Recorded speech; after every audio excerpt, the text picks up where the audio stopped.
Di tengah derasnya arus berita di Indonesia tentang politik yang memanas, kriminal yang bikin geleng kepala, hingga ekonomi yang membuat dahi berkerut, kadang kita lupa bahwa dunia juga menyimpan kisah yang menyejukkan hati. Kisah sederhana yang tidak sekadar mengabarkan masalah, tapi justru mengingatkan kita bahwa kebaikan masih ada dan bisa muncul dari siapa saja, kapan saja. Bayangkan sebuah malam di Jepang, ketika jalanan mulai sepi dan lampu kota menyisakan cahaya temaram. Di sanalah seorang gadis asing berjalan sendirian, tanpa alas kaki, kebingungan, dan tak tahu harus kemana. Situasi itu bisa saja berakhir buruk jika tak ada yang peduli. Tapi malam itu, dua pemuda Indonesia, Abi dan Ahmad, memilih untuk tidak berpaling. Mereka berhenti, mereka peduli, dan mereka bertindak.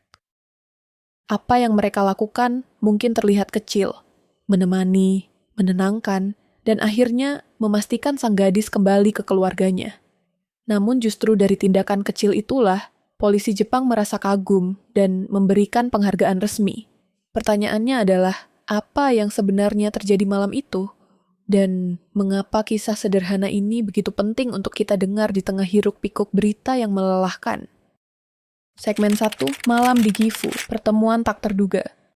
Malam itu, 16 Juli 2025, kota Sakahogi di prefektur Gifu sudah mulai hening. Jam hampir menunjukkan tengah malam, ketika jalanan kecil hanya ditemani lampu kuning yang temaram. Di tengah sepinya suasana, seorang gadis asing terlihat berjalan sendirian. Ia tanpa alas kaki, wajahnya bingung, dan langkahnya ragu-ragu. Bagi siapapun yang melihat, jelas ada sesuatu yang tidak beres. Namun di negara seperti Jepang, di mana budaya menjaga jarak dan tidak ikut campur begitu kuat, banyak orang bisa saja memilih untuk membiarkan gadis itu lewat begitu saja. Tapi malam itu berbeda. Seorang pemuda Indonesia bernama Abi Setiawan, yang sedang dalam masa magang di sebuah perusahaan, memperhatikan gadis itu. Ia tidak bisa mengabaikan. Ada rasa khawatir, ada rasa tanggung jawab. Abi pun segera mendekati sang gadis, mencoba menanyakan keadaannya. Namun, gadis itu tetap diam, seakan terlalu takut atau bingung untuk menjawab. Merasa situasi tidak bisa ditangani sendiri, Abi menghubungi sahabatnya sesama pemagang, Ahmad Miftah Al-Hilmi. Ahmad dikenal lebih fasih berbahasa Jepang. 10 menit kemudian, Ahmad datang. Dengan tenang, ia mencoba berkomunikasi, menanyakan nama, alamat, bahkan mencoba dengan bahasa Inggris, tapi hasilnya sama. Sang gadis tetap diam, matanya menunjukkan kegelisahan yang dalam. Di titik inilah, banyak orang mungkin akan menyerah. Bukan urusan kita. Begitu mungkin pikir sebagian orang, tapi Abi dan Ahmad tidak berhenti. Mereka tahu, diam bukan pilihan.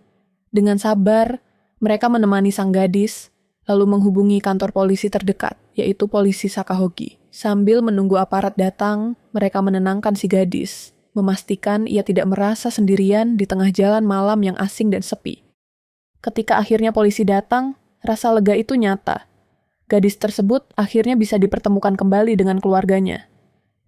Bagi Abi dan Ahmad, mungkin itu hanya sebuah kewajiban kemanusiaan.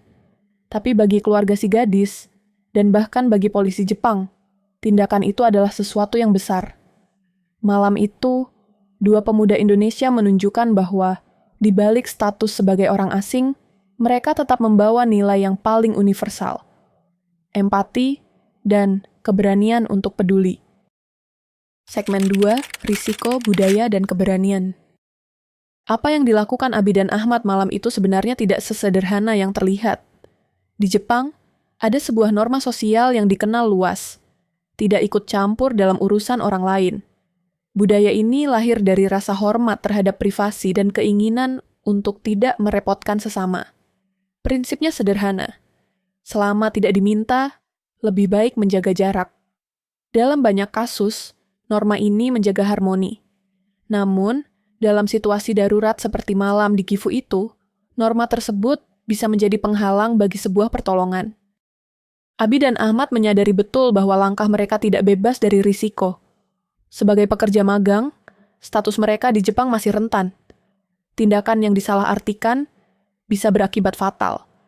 Mereka bisa dicurigai melecehkan, dituduh melakukan hal yang mencurigakan, atau bahkan menghadapi konsekuensi hukum yang berat.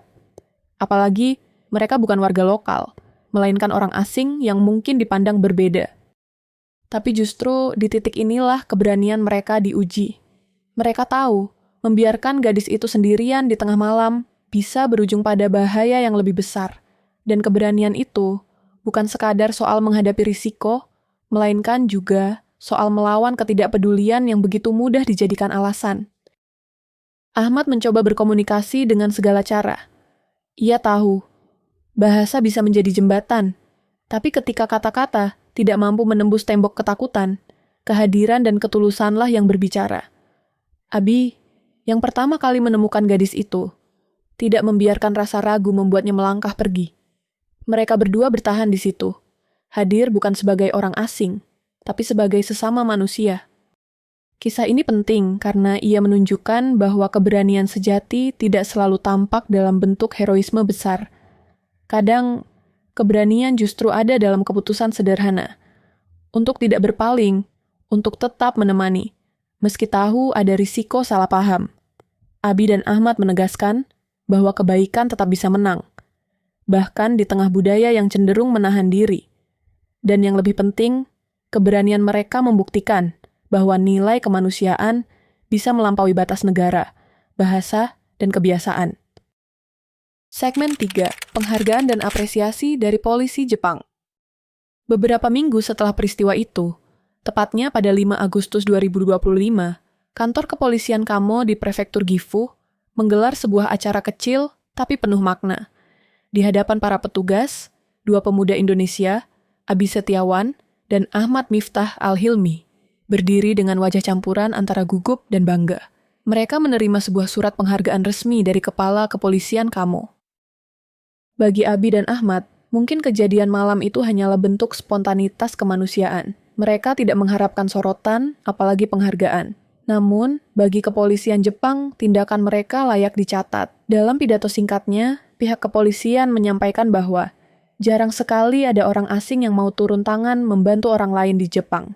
Pernyataan itu sederhana, tapi mencerminkan sesuatu yang lebih dalam, bahwa keberanian menolong tidak mengenal kewarganegaraan, dan justru semakin berharga ketika dilakukan oleh orang asing yang tinggal sementara di negeri orang. Penghargaan ini bukan sekadar formalitas. Di Jepang, penghargaan kepolisian diberikan dengan sangat selektif. Bahkan warga lokal pun jarang mendapatkannya. Karena itu, ketika 2 WNI magang menerimanya, berita ini pun mencuri perhatian media. Kisah mereka menjadi kontras yang menyenangkan di tengah maraknya pemberitaan negatif tentang warga asing di Jepang. Bagi komunitas Indonesia di Jepang, penghargaan ini ibarat angin segar. Ia menunjukkan bahwa tidak semua cerita tentang WNI harus dikaitkan dengan kasus kriminal atau pelanggaran aturan. Justru, ada juga anak bangsa yang mampu mengharumkan nama Indonesia dengan cara paling sederhana, menolong tanpa pamrih. Abi dan Ahmad sendiri merespons dengan rendah hati. Mereka mengaku senang bisa membantu, tapi juga terharu dengan apresiasi yang mereka terima. Menurut mereka, pengalaman itu bukan sekadar soal penghargaan, melainkan pengingat bahwa dimanapun berada, mereka tetap membawa nama bangsa. Dan ketika memilih untuk berbuat baik, kebaikan itu tak hanya menyelamatkan seseorang, tapi juga membangun citra positif bagi jutaan orang lain yang mereka wakili. Segmen 4, Makna Sosial dan Citra Indonesia di Mata Dunia. Kisah Abi dan Ahmad lebih dari sekadar cerita 2 pemuda yang menolong gadis tersesat. Ia adalah gambaran tentang bagaimana tindakan sederhana bisa menggambarkan wajah sebuah bangsa. Selama ini, berita tentang WNI di luar negeri seringkali didominasi oleh kasus-kasus yang membuat miris, pekerja bermasalah, deportasi, bahkan tindak kriminal. Akibatnya, citra orang Indonesia di mata dunia terkadang terdistorsi. Namun malam di Gifu itu menghadirkan narasi yang berbeda. Narasi tentang keberanian, kepedulian, dan kemanusiaan. Apa yang dilakukan Abi dan Ahmad mengingatkan kita bahwa setiap WNI di luar negeri tanpa disadari membawa label sebagai duta kecil bangsa. Cara mereka berperilaku, bekerja, dan berinteraksi akan memengaruhi pandangan masyarakat lokal terhadap Indonesia. Ketika 2 pemuda magang bisa membuat polisi Jepang kagum, dampaknya jauh melampaui diri mereka sendiri. Ia menanamkan kesan bahwa orang Indonesia bukan hanya pekerja keras, tetapi juga memiliki empati yang dalam. Lebih jauh, kisah ini juga menyentuh sisi kemanusiaan universal. Dalam dunia yang semakin individualis, keberanian untuk peduli semakin langka. Di banyak kota besar, termasuk Jepang, orang seringkali terbiasa berjalan cepat, sibuk dengan urusan masing-masing, dan enggan berhenti untuk orang lain. Abi dan Ahmad melawan arus itu. Mereka menunjukkan bahwa manusia tetap bisa hadir untuk manusia lain, meski berbeda bahasa, negara, bahkan budaya.